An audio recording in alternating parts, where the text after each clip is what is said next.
Bonjour et bienvenue sur la chaîne du chasseur d'étoiles de midi, chaîne de réflexion et d'humour sur les 12 coups de midi. Alors aujourd'hui c'est la journée des susboules, c'est-à-dire qu'aujourd'hui je vais être gentil, voilà, je ne vais pas dire du mal, on va essayer. Jean-Luc Reichmann il était flou, le maître de midi était pas coiffé, c'est vrai, regardez, on a l'impression qu'il est coiffé qu'un pétard. Ah merde, j'avais dit que je ferais les susboules. Intéressante la coupe. Il était venu avec sa fille qui était très mignonne, donc là ça c'est pas Susboule, c'est vrai. Ses parents étaient là, donc c'est vrai qu'ils sont très sympas, c'est vraiment très sympa. Ça serait bien que Jean-Paul remplace son fils. Au coup d'envoi, la première question, compléter ce vers de Cyrano à la fin de l'envoi. Je crois que c'est je pique. Moi dans ma tête c'était je pointe, mais bon, Cyrano de Bergerac qui ne jouait pas à la pétanque. Après donc vous aviez Alexandre qui avait une superbe chemise qui était venu avec ses amis qui faisaient coucou avec les mains. Quel personnage de Disney est inspiré d'une star d'Hollywood des années 40 nommée Tallulah Bankhead? Eh bien, c'était Cruella d'enfer. Après, donc, vous aviez Laetitia qui a chanté La Reine des Neiges. Voilà. C'est rigolo parce que, déjà, elle chantait vraiment très bien. Mais bon, c'est vrai que le problème, c'est qu'après, ça va nous rester dans la tête toute la journée.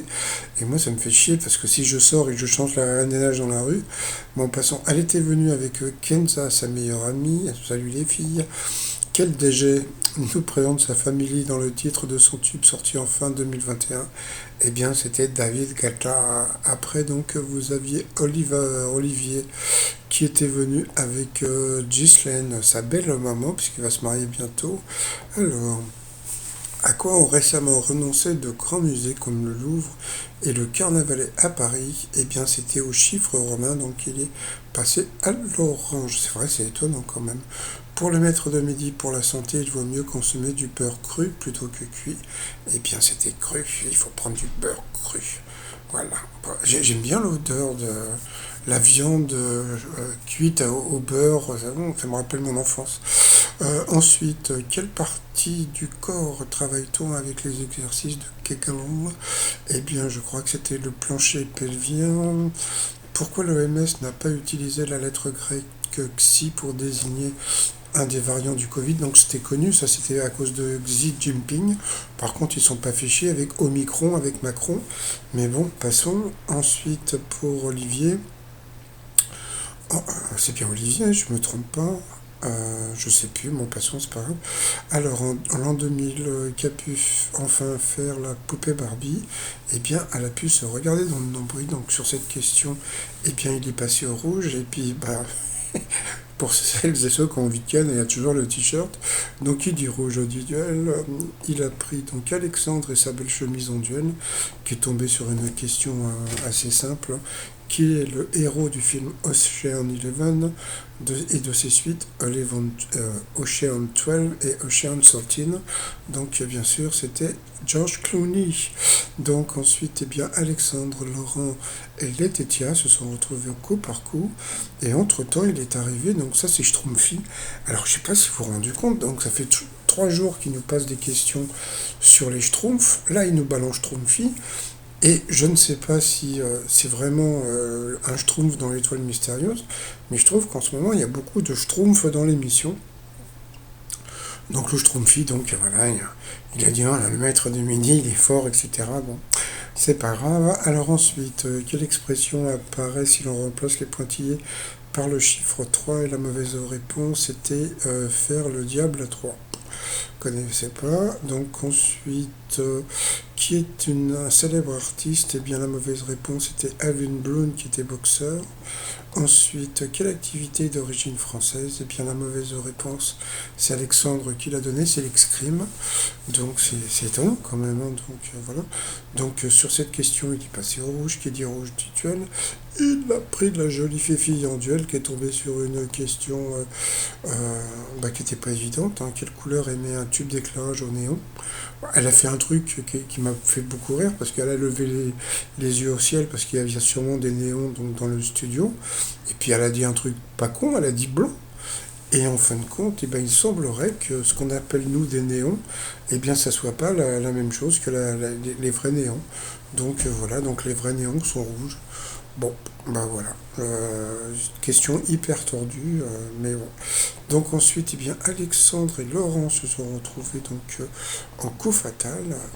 Et là, ils sont directement partis sur les questions du coup fatal. C'est assez étonnant, hein. D'habitude, ils balancent la pub.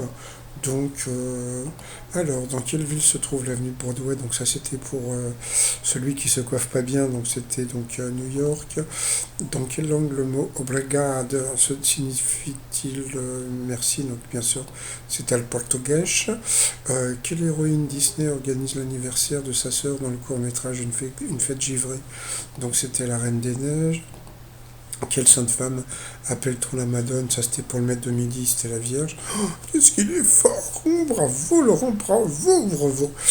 Quel gros bloc de glace a donné son nom à une variété de laitue? Donc bien sûr, l'iceberg, d'après le titre d'une émission de M6, qui est Incognito. Ça c'était encore pour le maître de midi. Qu'est-ce qu'il est fort! C'était Patron Incognito.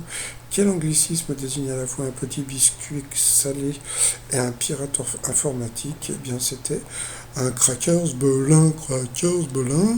Donc voilà. Ensuite, qu'est-ce qu'il y a eu comme question? Comment appelle-t-on une salle de bain qui n'a pas de baignoire? Donc c'était une salle d'eau, pas confondre avec Jean Lassalle. Quelle est la capitale du Canada? Il est parti sur Montréal, bien que bien sûr c'est Ottawa, où il y a les chutes du Niagara. Quel gros oiseau de basse-cour a inspiré le nom d'un pas militaire? Donc c'était loi, hein, donc voilà. Ensuite, à quel continent l'explorateur Amerigo Vespucci a-t-il donné son nom? Donc là, Alexandre, il avait complètement laissé tomber, hein, donc bien sûr, c'était l'Amérique. Quelle chanteuse a chanté la Marseillaise à Nikos en 2011? Je crois que c'était Shakira, donc c'était vraiment pas évident. Puis à la fin, donc voilà, donc à quelle République française, donc bon, bah Alexandre, il a été éliminé, donc voilà quoi, bon. On va dire qu'il n'était pas très fort, mais bon, comme c'est la journée, oh merde, il a repris l'autre. Il faut que j'arrête. Bon, bah c'était le coup de maître, hein. J'ai raté le début à cause de ma vidéo que j'étais en train de faire. Alors, première question, je l'ai raté. Deuxième question, sur quel tube voit-on le logo de l'Union française pour la santé bucco-dentaire? Donc, bien sûr, c'était sur un tube de dentifrice pour La Fontaine. À quoi se rapporte le ramage du corbeau? Donc, c'était à son plumage. Avec le blanc, quelle est l'autre couleur des panneaux indiquant une sortie de secours? Il a dit jaune. Bon, bah c'était vert, donc bon, je reviendrai sur ça plus tard, après. Dans quelle série des années 80 Jonathan et Jennifer sont-ils justiciers milliardaires? Donc c'était pour l'amour du risque, donc voilà, il a gagné 1000 balles. Franchement, bon, s'il n'avait pas eu, parce qu'en fin de compte, voilà, qu'est-ce qui s'est passé, c'est que il nous a avoué qu'il a un gros problème, c'est qu'il est daltonien, c'est-à-dire que voilà, donc, alors attendez, je vous ai trouvé le truc, là, parce que bon, c'est quand même une maladie assez. Bon, c'est une maladie génétique, donc je crois que son père aussi était daltonien, affectant la perception des couleurs. Le daltonien peut par exemple ne pas voir le rouge et le vert, ou ne voir que le noir et blanc. Donc c'est vraiment c'est super chiant parce que bon, j'imagine que quand il va au cinéma, il y a plein de couleurs qu'il ne voit pas. Donc bon, ça va être une maladie qui est assez handicapante, hein. Donc, ensuite, bah, par rapport à l'étoile mystérieuse, ça bouge pas. Donc on peut voir en haut sur la gauche un élément qui apparaît, en haut à droite aussi. Et puis voilà quoi, c'est tout. Mais bon, pour l'instant, je sais pas. Moi, pour l'instant, je reste sur le Schtroumpf. Donc voilà, sinon bah, t-shirt du jour, hein. Donc je vote blanc pour les gens qui vont voter blanc, je m'en fous, je suis abstentionniste pour les gens qui vont pas voter. Voter au pif, la salle comme d'habitude sur le site romignon.com. Et puis bah sinon, bon bah voilà, donc c'était étonnant quand même donc de savoir que le maître de midi a une maladie qui est quand même pas mal handicapante, et donc il peut lui faire quand même perdre ses moyens. Bon, bah, je vais vous souhaiter une agréable journée et je vous dis à demain. Portez-vous bien et surtout, portez-vous. Allez, bye bye. Ah ouais, sinon, donc, j'ai eu des messages par rapport aux enregistrements actuels. Mais comme je suis pas sûr que ça soit du bidon ou pas, donc si vous avez participé aux émissions qui sont en train de se tourner actuellement, hein, donc n'hésitez pas à m'envoyer un message à étoile2midi@outlook.fr. Allez, je vous souhaite encore une très très bonne journée, profitez du soleil, je vous dis à demain, portez-vous bien et surtout portez-vous. Allez, bye bye. Bon, ça va, j'ai été assez susboule, j'ai pas été méchant aujourd'hui. Hein.